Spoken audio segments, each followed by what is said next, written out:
খুবই অসুস্থ হয়ে পড়েন, ঠিকমতো কথা বলতে পারছিলেন না। তো ওনাকে আমাদের অনুষ্ঠানে নিয়ে আসবার পরিকল্পনাটি পরিত্যক্ত হয়, কিন্তু তিনি যাত্রাটি মঞ্চস্থ হচ্ছে জেনে অত্যন্ত আনন্দিত হন এবং আমরা পরবর্তীতে এর রেকর্ডও ওনাকে পাঠাই। তিনি অডিওটি শুনে খুব খুশি হয়েছিলেন এবং অনুষ্ঠানের পরদিন ওনার সাথে আমার কথা হয়, কিন্তু তিনি আমাকে ওনার কিছু প্রয়োজনের কথা বলেছিলেন। আমি বলেছিলাম যে আপনি আমাকে 2টা দিন সময় দিন, আমি অচিরেই এ বিষয়ে একটি বন্দোবস্ত করে আপনাকে আমি জানাবো। কিন্তু দুর্ভাগ্যজনকভাবে ওনাকে আমি আর মিট করতে পারিনি এবং তিনি আমাদের ছেড়ে চূড়ান্তভাবে চলে যান। তার সাথে এই ছিল আমার মোটামুটি স্মৃতি। কিন্তু আমি সংস্কৃতির অনুরাগী হিসেবে যেটি বলবো যে যাত্রা শিল্প আমাদের শেকড়, আমাদের অস্তিত্বের কথা জানান দেয়। আমাদের মাছ পিপলকে কন্ট্যাক্ট করতে হলে যাত্রা আমাদের একটি অত্যন্ত গুরুত্বপূর্ণ মাধ্যম, গণমাধ্যম হিসেবে যাত্রার যে গুরুত্ব সেটি মিলন কান্তিতে যেভাবে প্রকটভাবে আমাদের সামনে হাজির করতে পেরেছিলেন। আমি আশা করব আপনারা যারা এখানে যাত্রা শিল্পের সঙ্গে যুক্ত আছেন, আমি প্রথমবারের মতো একটি যাত্রা প্রযোজনা করেছি। তা আমি ব্যক্তিগতভাবে আগ্রহী যে এরকম প্রচুর যাত্রা আমাদেরকে গ্রামে গঞ্জে নিয়ে যেতে হবে। শহরের এই মিলনায়তনের মধ্যে এই যাত্রাকে আবদ্ধ না রেখে আমরা যাতে গ্রামের সেই মানুষের কাছে যাত্রাকে ফিরিয়ে নিয়ে যেতে পারি। আমাদের এখানে সাংস্কৃতিক অঙ্গনের বুদ্ধা ব্যক্তিরা আছেন, তারা নিশ্চয়ই সে বিষয়ে চিন্তা ভাবনা করবেন। তো আমি তার এই স্মরণ সভায় তার পুণ্য স্মৃতির প্রতি গভীর শ্রদ্ধা জ্ঞাপন করে আমি যাত্রা শিল্পের উত্তরোত্তর সমৃদ্ধি কামনা করছি। আপনাদের সবাইকে ধন্যবাদ। করণের যে একটা মহা উৎসব চলেছিল, সেটা একটা সংকট তৈরি করেছে। আমার আজকে খুব মন খারাপ লাগছে যে যেদিন মিলনদার সাথে আমার শেষ দেখা হয়, সেদিন তিনি অসহায়ের মতো বলছিলেন কোন একটা অনুষ্ঠানে যাবেন কি যাবেন না। আমাকে আলাদা ডেকে বলেছেন, দাদা আমি কি যাবো? কিন্তু আমি কি ভেবে যেন বললাম থাক, এই অনুষ্ঠানটা যাওয়ার দরকার নেই, সম্ভবত আপনাদের কোনো অনুষ্ঠান। আমার আজকে খুব খারাপ লাগছে যে মানুষের সাথে এতদিন মিশেছি, শুধু রাজনীতি বা তাকে এমন একটা জায়গায় ফেললো যে আমি সেদিন বলতে পারিনি যে আপনি আসেন। আমি আজকের এই অনুষ্ঠানে আমার মনে হচ্ছিল কথাটা, আমি মিলনদার কাছে ক্ষমা চাই। আমার ওনার প্রতি অনেক অনেক ভালোবাসা আছে। আমি কখনোই ওনাকে রাজনৈতিক দৃষ্টিতে দেখি নাই। আমি দেখেছি উনি একজন শিল্পের মানুষ, যাত্রার মানুষ, যাত্রার জন্য নিবেদিত প্রাণ। ভুল ত্রুটি হয়তো করবেন, কাজ করলেই তো ভুল হবে 2-4টা, কিন্তু কে করেছে তার সমকক্ষ কাজ গত 30, 35, 40 বছরে? কাজে এই মানুষটিকে নিয়ে যাত্রা শিল্পীদের উচিত সকলেই মিলে তিনি যেন 100 বছর ধরে এখানে বহমান থাকেন। এই যে তিনি 50-60 বছর ধরে যাত্রা করলেন, 70 বছর এই সমাজের জন্য, যাত্রা শিল্পীদের জন্য কাজ করে গেলেন, তাহলে যাত্রা শিল্পীদেরকে দায় নেই তাকে বহন করা আরো 50 বছর? কি আছে না? তাহলে আমরা সবাই মিলে এখানে 2জন গুণী মানুষ আছেন যারা মনে করেন, এবং আমাদের সারোয়ার ভাই আছেন, যদিও ঢাকার বাইরে থাকেন এখন মাঝে মধ্যে। সারোয়ার ভাই সহ মিলে আমরা যদি ভাবি, লাবু ভাই, আপনারা সকলে মিলে যে মিলন যাকে, এখন তো তিনি সব কিছুর ঊর্ধ্বে, আগের কোনো কর্মকাণ্ডে কেউ যদি ব্যথা পেয়ে থাকে আপনাদের মানুষরা, আমরা পাইনি, আমরা তাকে যাত্রার মানুষ হিসেবে চিনি। আমরা জানি সে যাত্রার জন্য জীবনটাকে একেবারে বিলিয়ে দিয়েছে, আমরা এইভাবেই বিশ্বাস করি। তারপরে হতে পারে আপনারা সকলে মিলে যদি ভাবেন মিলন কান্তিকে কিভাবে এই যাত্রা শিল্পের সঙ্গে এবং সংস্কৃতি অঙ্গনে টিকিয়ে রাখা যায়, তার জন্য যা কিছু করতে চান আপনারা আমাদেরকে সাথে চাইলে আমরা অবশ্যই থাকবো। আর আরেকটা আশাবাদের কথা এখন বলি, আমরা তো শুধু সংকটই দেখছি, আমি একটু আশাবাদী হচ্ছে যে নতুন করে আমরা হয়তো সংস্কৃতির গত 17 মাসে এত অন্ধকার একটা সময় আমরা প্রবেশ করেছিলাম। আপনারা দেখবেন যে নানান প্রতিরোধ করার চেষ্টা করছি, কিন্তু ব্যর্থ হয়েছি। কিন্তু এখন একটা নির্বাচিত গণতান্ত্রিক সরকার এসেছে, আমরা বিশ্বাস করি আবার এই যাত্রা শিল্প গ্রামে গ্রামে জেলায় জেলায় শহরে শহরে হবে। আমরা সবাই মিলে সেই চেষ্টা করব। যাত্রা শিল্পী বন্ধুরাও আপনারাও সচেতন হন, ঐক্যবদ্ধ থাকেন। আমরা বলবো যে আমাদের এই ঐতিহ্যের শিল্পকে আমরা ধরে রাখতে চাই এবং এটাকে রাষ্ট্রের যা পৃষ্ঠপোষকতা দেওয়া প্রয়োজন আমরা সেই দাবিগুলো করব। আমার বিশ্বাস দেখি দাদাকে একটা আবার এই লেখাগুলো নিয়ে একটা বই দেওয়া যায় কিনা হাতে। তা আমি যাত্রা শিল্পের সংক্ষিপ্ত ইতিহাস ও নন্দিত নায়িকারা 10 জন নায়িকা নিয়ে তিনি আমার এই পত্রিকায় লিখেছিলেন ছবি সহ। ও অসাধারণ লেখা, দীর্ঘ লেখা। এই যাত্রা শিল্পের 10 জন নায়িকার যে পরিচিতি সে এখানে আছে। তিনি এভাবে আরও অনেক কাজ করতে চাচ্ছিলেন। আমি সেখানে তার পাশে থেকে চেষ্টা করছিলাম যে কিছু করা যায় কিনা। তারপর মিলনদার আরেকটি বই খুব বেশি দিন হয়নি, বিদ্রোহী নজরুল।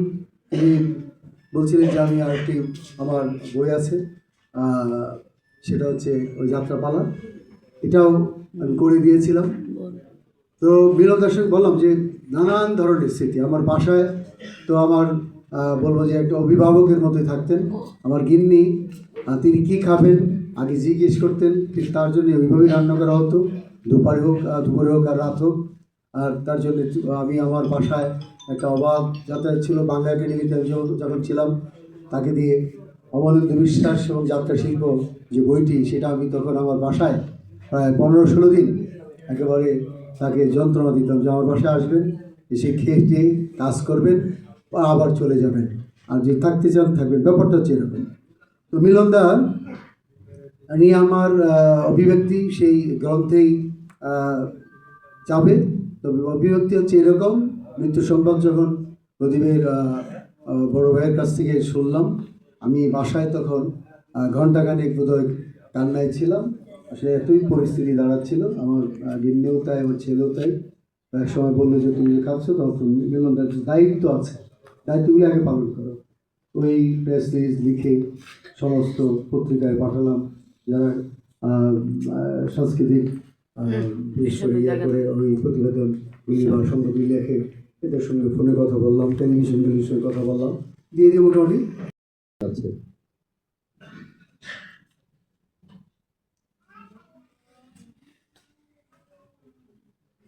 ধন্যবাদ টিমনিদাকে।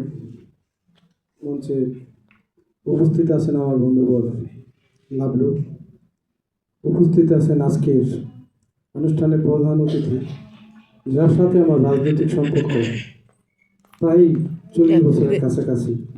80 দশকের শেষ দিকে যখন বিএনপির মহাসচিব ছিলেন KN ওবায়দুর রহমান, সেই নেতা রাজাবুদ্দৌলা চৌধুরী বিএনপির সাবেক তথ্য গবেষণা সম্পাদক এবং দ্বিতীয় পর্যায়ে জাসাসের সভাপতি। একজন জীবিত মানুষের প্রতি আমাদের অনেক আশা থাকে, অনেক প্রত্যাশা থাকে।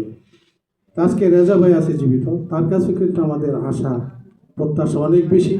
আগামী দিনগুলিতে যাতে আমাদের যাত্রা বলি, নাটক বলি, গান বলি, নাচ বলি, এগুলি যাতে আমাদের আরও উন্নয়ন ঘটে এবং আমরা যাতে ঐক্যবদ্ধ থাকতে পারি, এ ব্যাপারে যতটুকু সাহায্য সহযোগিতা লাগে আশা করি রাজা ভাই আমাদের করবে। আর মিলনকান্তি দিয়ে আজকের যার স্মরণসভা, তাকেও আমি চিনি 80 দশকের শেষ দিকে। আপনারা হয়তো অনেকেই চিনবেন, দয়াগঞ্জে একটা শিল্পী গোষ্ঠী ছিল, বলাকা শিল্পী গোষ্ঠী, ওটা চালাতো, পরিচালক ছিল জাকির। এর অফিসে যে এই মিলনদা বসতো, তবে তাকে দেখেছি তার কথায় খুব নম্রতা, চলায় এবং ব্যবহারে খুব ভদ্রতা, এবং সে আস্তে আস্তে গুছিয়ে কথা বলতো। তো সবচেয়ে বড় কথা, সে যাত্রা শিল্পী আর আমি সঙ্গীত শিল্পী, কিন্তু আমাদের একটাই পরিচয়, আমরা সাংস্কৃতিক কর্মী। তবে এখান থেকে আমি এতটুকু আশা করব এবং সবাইকে বলবো, তার দেখানো পথ যাতে আমরা ঠিক মতো চলে আসতে পারি, এই বলে আমি আমার বক্তব্য শেষ করছি। ধন্যবাদ সবাইকে। গানের শিল্পী বলে কথা, গানের শিল্পীরা সাধারণত একটু বক্তব্য কম দেন, তবে অর্থবহ হয় সেটি। এবার আমি আহ্বান জানাবো, একই সঙ্গে লড়াই করেছেন, ঘুমিয়েছেন, বিচারক হিসাবে যাত্রাপালাগুলোতে কাজ করেছেন, অভিনয় করেছেন, তাপস সরকার আপনাকে। অভিনেতা এবং যাত্রা নির্দেশক তাপস সরকার। সাংবাদিক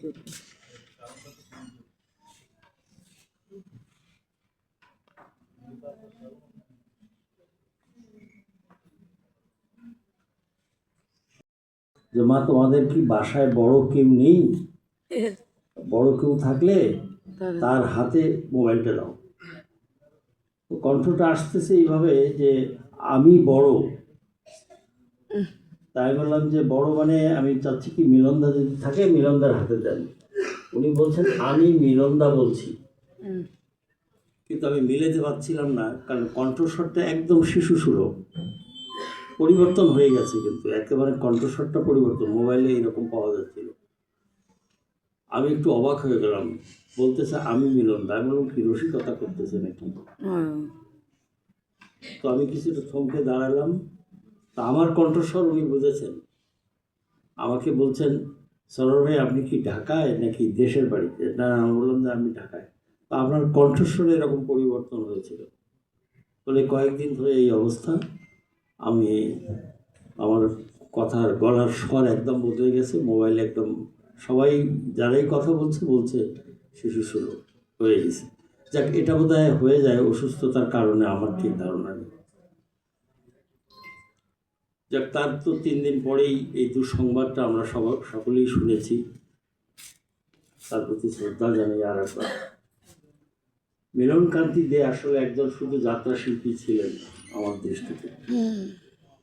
তার সঙ্গে আমার প্রায় 45 অথবা 50 বছরের সখ্যতা রয়েছে, পরিচয় রয়েছে। আমি যেভাবে তাকে দেখেছি, উনি শুধুমাত্র এককভাবে একজন যাত্রা শিল্পী বললে তাকে অত্যন্ত ছোট করে দেখা হয়। উনি একাধারে একজন সাংবাদিক ছিলেন, কিন্তু কুরবানি চিত্রালী থেকে আরম্ভ করে জনকণ্ঠ, সংবাদ, বিভিন্ন পত্রপত্রিকার লেখালেখি করতেন এবং